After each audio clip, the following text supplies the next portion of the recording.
လူတစ်ယောက်ရဲ့တက်ထက်ပိုကြီးကြီးရဲ့လိုအပ်ချက်တစ်ခုဟာဖျားเจ้าကြီးတစ်ခုထဲမှာပုံကွယ်နေပါတယ်။တာမန်လူတွေအတွက်ကတော့ဒါဟာတာမန်ဝိပ္ပယအနေအတစ်ခုလို့ထင်ရပေမဲ့ညဘက်မှာတော့ငရဲတကားပေါက်ကြီးဖြစ်သွားတော့ဘယ်သူမှမသိကြပါဘူး။ဇလန်းလေးရဲ့စာဟာ1952ခုနှစ်ရိုမေးနီးယားနိုင်ငံကရှီအောင်ဖုံးတော်ကြီးကျောင်းကနေစတင်ပါတယ်။အဲဒီညမှာပဲတီလာရှင်တစ်ပါးဟာဖျားเจ้าထဲမှာလေးလံတဲ့ခြေလမ်းအနေနဲ့လမ်းလျှောက်နေတာကိုမြင်တွေ့ရမှာပဲဖြစ်ပါတယ်။ဘုရားသခင်တော်ဆုံးခွာသွားပြီလို့ရေးထားတဲ့ဂါကြီးရဲ့နောက်မှာတော့ဘာလို့ရှိမှန်းသူတို့ကောင်းကောင်းသိကြပါမယ်လေဝန်တော်ဘွားလွယ်လို့ခြာရွေးချယ်ကြလည်းမရှိခဲ့ပါဘူး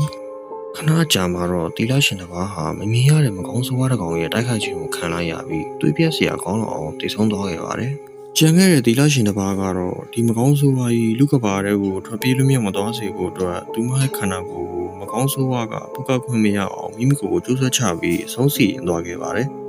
်ဒီဝမ်းနဲ့စရာသတင်းဆိုးဟာဗာတီကန်မြို့တော်စီရောက်ရှိသွားတဲ့အခါမှာတော့ကက်သလစ်အသင်းတော်ကဒီဖြစ်ရဆိုကိုတွားဆောင်စမ်းဖို့အတွက်ဘာကလို့ခေါ်တဲ့ဖာသာတယောက်နဲ့ငယ်ရွယ်တဲ့တီလာရှင်လောင်းလေးအိုင်ရင်တို့ကိုဆေလွတ်လိုက်ပါတော့တယ်တီလာရှင်လောင်းအိုင်ရင်ဟာဘာကြောင့်သူမကိုဒီအန်ရယ်များတဲ့ခီးစီလွတ်လိုက်လဲဆိုတာနားမလည်နိုင်အောင်ဖြစ်နေခဲ့ပေမဲ့လည်းဗာတီကန်ရဲ့ဆုံးဖြတ်ချက်ကိုလေးစားတဲ့အတွက်ဒီဖြစ်ရဲ့စိုးကြီးကိုစုံစမ်းဖို့အတွက်ထောက်ခါလာခဲ့ပါတယ်။သူတို့နှစ်ယောက်ဟာရွာထဲမှာပစ္စည်းတွေလာပို့ပေးတတ်တဲ့ဖရန်ချီဆိုတဲ့လူနဲ့အရင်ဆုံးတောက်သွဆောင်ခဲ့ကြပါတယ်။ဖရန်ချီဟာတီလာရှင်မလေးအလောင်းကိုစတင်တွေ့ရှိခဲ့သူဖြစ်ပြီးဖုန်းတော်ကြီးကျောင်းရဲ့ထိလန့်စရာကောင်းတဲ့အချက်တွေကိုသိရှိနေတာကြောင့်နောက်ပြန်မလဲခြင်းပေမဲ့လည်းနောက်ဆုံးမှာတော့သူတို့ကိုလမ်းပြပေးဖို့သဘောတူလိုက်ရပါတော့တယ်။ဖုန်းကျောင်းရဲ့ရေခဲတိုက်တွေကိုရောက်ရှိသွားတဲ့အခါမှာတော့ဖရန်ချီဟာလမ်းပြန်သွားခဲ့ရပါတော့တယ်။ဘာလို့လဲဆိုတော့သူစတင်တွေ့ရှိရုံကလဲလျောင်းနေတဲ့တီလာရှင်မလေးအလောင်းဟာအခုချိန်မှာထိုင်နေတဲ့ပုံစံပြောင်းနေကြလို့ဖြစ်ပါတယ်။ Father Bar ကတော့တီလာရှင်လက်ထဲမှာတင်းတင်းကျပ်ကျပ်စိုးကင်ထားတဲ့ထူးဆန်းတဲ့တော်တစ်ချောင်းကိုရှာဖွေတွေ့ရှိသွားခဲ့ပြီးအလောင်းကိုတင်းတော်တလို့တကြိုပေးခဲ့ရပါတော့တယ်။ထို့နောက်သူတို့ဟ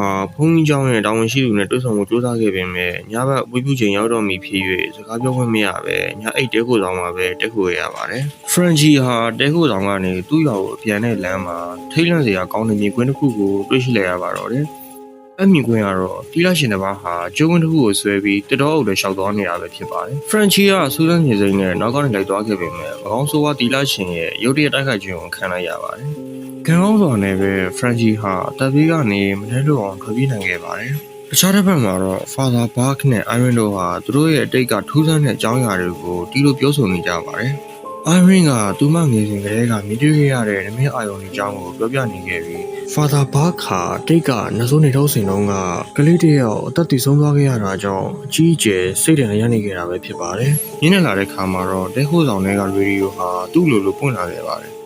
Father Bark ကအပြင်မှာခြေတံနေကြလို့လိုက်သွားရကနေအတိတ်ကတည်ဆုံးသွားခဲ့တဲ့ကလေးရဲ့ဝိညာဉ်နဲ့တွေ့ပြီးတင်းချိုင်းကမိကြီးတို့နဲ့ကိုပြုတ်ကျသွားခဲ့ပါတယ်။မြေအောက်ထဲမှာပိတ်မိသွားခဲ့တဲ့ Father Bark ဟာခေါင်းတလားတဲ့ကနေဘင်းကခေါင်းလောင်းလေးကိုကျိုးဆွဲပြီးတဲနဲ့ကူညီတောင်းနေခဲ့ပါတယ်။အဲ့ဒီအချိန်မှာပဲဘေးဘက်ဝင်ချင်းတင်းချိုင်းတစ်ခုလုံးမှာလည်းခေါင်းလောင်းတန်တွေကတပြိုင်နက်တည်းထမိလာတာကြောင့် Iron မှာဘယ်ကလာမှမသိအောင်မစ်စီလွတ်သွားခဲ့ပေမဲ့အောင်ဆိုင်ပြီးဘားကိုမိကြီးတွေကနေအချိန်မီတူဖို့ကတင်နိုင်ခဲ့ပါတယ်။သူတို့နှစ်ယောက်ဟာမိချင်းတွေကနေနတ်ဆိုးအကြောင်းကိုရေးသားထားတဲ့ရှေးအောင်စာအုပ်တချို့ရရှိခဲ့ပါတယ်။နောက်တစ်နေ့မှာတော့ Sister Iron ဟာတယောက်တည်းဖုန်းတော်ကြီးကျောင်းတွင်းထဲကိုဝင်ရောက်ခွင့်ရရှိခဲ့ပါတယ်။ဖုန်းတော်ကြီးကျောင်းတွင်းမှာ Sister Iron ဟာအခြားတီလာရှင်တစ်ပါးနဲ့တွေ့ဆုံခွင့်ရခဲ့ပြီးဒီနေရာရဲ့တမန်ကြောင့်ကိုသိရှိခဲ့ရပါတယ်။ရှေးရခင်ကဒေရယူပိုင်ဆိုင်ခဲ့တဲ့မျိုးသားကြီးဟာစိန့်ကာတာရဲ့နတ်ဆိုးခေါ်ယူတဲ့အမှောင်မိုက်ဆုံးနီးလန်းတွေကိုအသုံးပြီး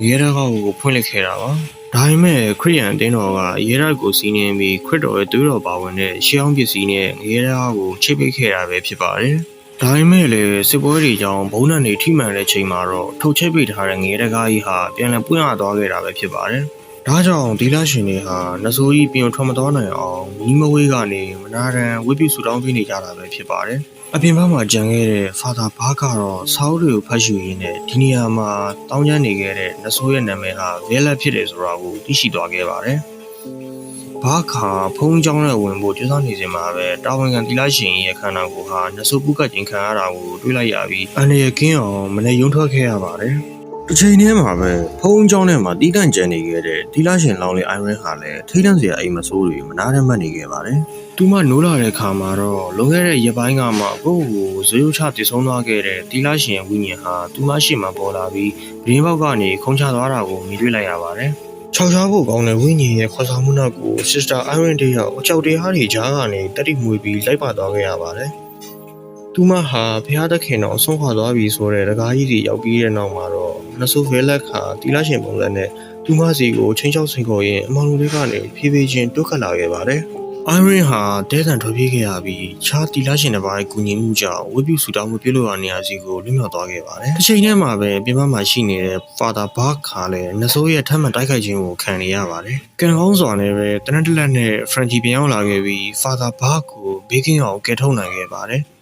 ဝီဖြူဆောင်ထဲမှာတော့ Iron ဟာတခြားတီလာရှင်တွေနဲ့အတူမကောင်းဆိုးဝါးကိုတွန်းလှန်ဖို့အတွက်အသေးအံဆူတောင်းနေကြပေမဲ့နဆိုဗဲလက်ရဲ့ဆွမ်းအားတွေကြောင့်ခန်းထဲကတီလာရှင်တွေဟာလွင့်ဆွင်ထွက်သွားခဲ့ရပါတော့တယ်။နဆိုဗဲလက်ဟာ Iron ရဲ့ကြောကုန်းပေါ်မှာကြောက်စရာကောင်းတဲ့မကောင်းဆိုးဝါးတင်ကြတာတစ်ခုကိုအသားထဲထိနဲ့နည်းနည်းဓာတ်နဲ့မုန်းလိုမျိုးရေးဆွဲပြီးနှိပ်စက်ခဲ့ပါတယ်။အဲဒီချိန်မှာပဲ Father Bark နဲ့ Frankie တို့ဟာဝေပြူဆောင်တကားကိုရိုက်ချိုးပြီးအခန်းထဲကိုဝင်ရောက်လာခဲ့ကြပါတယ်။ Iron ဟာဝမ်းသာအားရနိုးလဲကြည့်လိုက်ပြီးအတူတူဆူတောင်းပေးနေကြတဲ့သီလရှင်တွေကိုကြည့်လိုက်တဲ့အခါမှာတော့အံ့ဩထိတ်လန့်သွားခဲ့ရပါတယ်။ဘာလို့လဲဆိုတော့အခန်းထဲမှာအမှန်တကယ်တော့ဘယ်သီလရှင်မှရှိမိနေပဲသူမှမြင်တွေ့ရတာတွေအလုံးဟာနတ်ဆိုးဖန်တီးရတဲ့အောင်လေဆောင်တက်တာဖြစ်နေလို့ပါပဲ။ဒီဘုံတော်ကြီးအကြောင်းဟာအတိတ်ကလေးကဆက်ဆုပ်ဖို့ကောင်းတဲ့နတ်ဆိုးရဲ့ထိန်းချုပ်မှုအောက်မှာရောက်ရှိနေခဲ့တာဖြစ်ပြီးတည်ဆုံးသွားခဲ့တဲ့သီလရှင်မလေးရဲ့ကိုယ့်ကိုယ်အသက်ဆုံးမှုဟာလည်းဒီနတ်ဆိုးကြီးလူခန္ဓာကိုယ်ရဲ့ကိုပူးကပ်ပြီးအပြင်ကပါတီထွက်ပြေးသွားမှာကိုတားဆီးဖို့အတွက်အာဆုံးခွန်ဆိုင်ဆွန့်လွတ်ခဲ့တာဖြစ်ကြောင်းသူတို့သဘောပေါက်သွားခဲ့ကြပါတယ်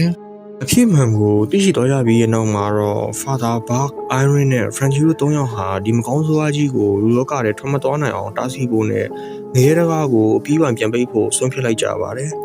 ထို့နောက်သူတို့ဟာခရစ်တော်ရဲ့သွေးတော်ပါဝင်တဲ့ရှေးအောင်ပစ္စည်းကိုရှာဖွေဖို့အတွက်မြေရောက်တင်းချိုင်းကူတွေကိုဆင်းသွားခဲ့ကြပါတယ်။အမောင်တို့ဖုံးလွှမ်းနေတဲ့မြေရောက်လန်ကောင်းတွေထဲမှာ Iron ဟာသူမရဲ့နမိတ်အာယုန်ထဲမှာပေါ်လာလေးရှိတဲ့ Mero Mari ကလက်ညှိုးလိမ့်မယ်ဆိုတဲ့စကားလုံးရဲ့အဓိပ္ပာယ်ကိုသဘောပေါက်သွားခဲ့ပါတယ်။ Mero Mari ရုပ်ထုကြီးရဲ့လက်ညှိုးညွှန်ပြရာနေရာမှာဝတ်ထားတဲ့လိုအပ်ချက်ကိုသူတို့ရရှိသွားခဲ့ကြပါတယ်။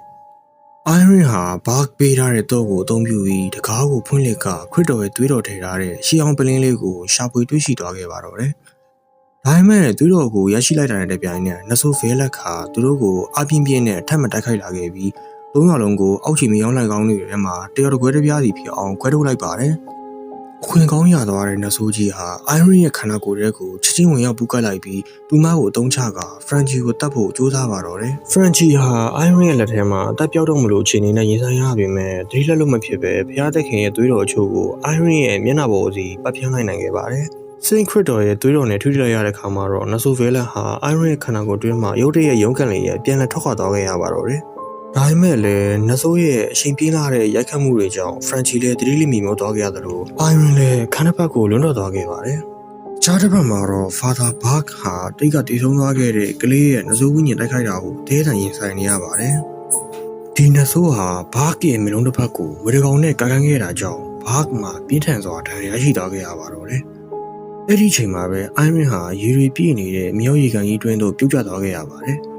နဆိုဗဲလက်ခါသူမထံဖြည်းဖြည်းတိုးကပ်လာပြီးရေအောက်ထဲမှာတက်ယူကြအောင်တဲတယ်လေးပြင်းညစ်တတ်ဖို့ကြိုးစားပါတော့တယ်။ရေအောက်ထဲမှာ Iron ဟာတက်ယူခက်ခဲစွာနဲ့မကောင်းဆိုးရဲ့နှိမ့်ဆက်ခြင်းကိုခံရပြီးသတိလစ်မိမျောသွားခဲ့ရပါတယ်။နဆိုဗဲလက်ခါ Iron တည်ဆုံးသွားပြီလို့ထင်မှတ်ကသူမရဲ့ခန္ဓာကိုယ်ကိုရေပေါ်စီဆွတ်တင်လိုက်တဲ့ချိန်မှာတော့မထင်မှတ်ထားတဲ့ຢာတစ်ခုဖြစ်ပျက်သွားခဲ့ပါတယ်။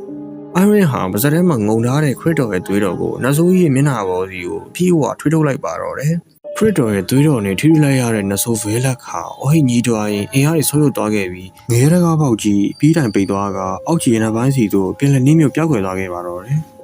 Iron ဟာရေထဲမှာတက်ရှူရက်လူနေပါဖြစ်နေခဲ့ပေမဲ့တတိပြန်လည်လာတဲ့ Frankie ဟာရေထဲကိုအမြန်ဆင်းပြီးသူမရဲ့တပ်ကိုကယ်တင်ပေးနိုင်ခဲ့ပါတယ်။ Iron ဟာတတိပြန်ရလာပြီးသူမရဲ့တပ်ကိုဒုတိယအကြိမ်ကယ်တင်ပေးခဲ့တဲ့ Frankie ကိုကျေးဇူးတင်ကပြောရင်သူ့ရဲ့နာမည်ရင်းကိုမေးလိုက်ပါတယ်။ Frankie ကတော့သူ့ရဲ့နာမည်အရင်ဟာ Morris ဖြစ်တယ်လို့ထုတ်ဖော်ပြောပြခဲ့ပါတယ်။နဆိုဗဲလက်ကိုငရေတကားအောက်စီပိတ်လောက်နိုင်ယူနိုင်ခဲ့ပြီလို့ထင်မှတ်ထားကြတဲ့သူတို့၃ယောက်ဟာဝမ်းမြောက်စွာနဲ့ပဲဒီဖုန်းတော်ကြီးကျောင်းကနေအိမ်ပြန်ဖို့ခီးစတင်ခဲ့ကြပါတယ်။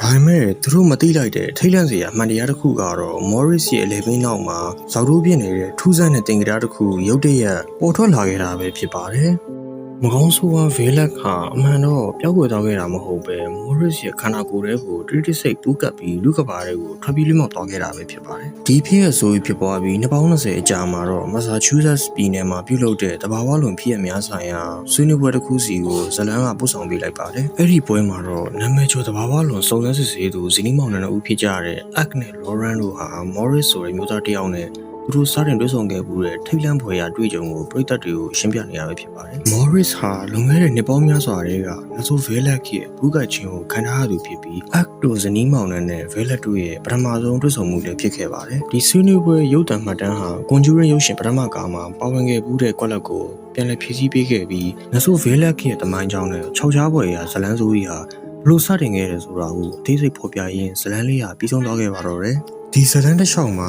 ဖျားသခင်ကိုကိုးကွယ်ယုံကြည်ရတဲ့တီလာရှင်တွေနဲ့ဘုန်းတော်ကြီးတွေရဲ့စိတ်ရကြံ့ခိုင်မှုစနစ်တကျအသက်ဆုံးနေနာခံမှုတွေကိုထင်ရှားစွာမြင်တွေ့ခဲ့ရတာပဲဖြစ်ပါတယ်။ဒီဇလန်းတစ်ပုဒ်လုံးကိုပြန်လည်ကြည့်ရှုလိုက်တဲ့အခါမှာတော့အမောင်တို့နဲ့လင်းအောင်တို့ရဲ့အပြန်အလှန်အားပြိုင်မှုကိုထင်းလင်းစွာမြင်တွေ့ရမှာပဲဖြစ်ပါတယ်။မကောင်းဆိုးဝါးနဆိုဗေးလက်ကဖျားเจ้าရဲ့ဆွဆုပ်ဖွယ်အတိတ်သမိုင်းကိုတုံးချပြီးလူလောကတွေကိုချေဆန်းမှုကြိုးစားခဲ့တယ်လို့Irene နဲ့ Father Bark တို့ဟာလည်းမိမိတို့ရဲ့တရားတရားနဲ့တတ္တိကိုရင်းပြူပြီးအသေးအတန်တားဆီးခဲ့ကြတာပဲဖြစ်ပါတယ်။နောက်ထပ်စိတ်ဝင်စားဖို့ကောင်းတဲ့ရုပ်ရှင်နဲ့ချုပ်ဗီဒီယိုတွေကိုဆက်လက်ကြည့်ရှုနိုင်ဖို့အတွက် Subscribe button လေးကိုနှိပ်ပြီး support ပေးခဲ့ကြပါဦးနော်။ See you next video guys.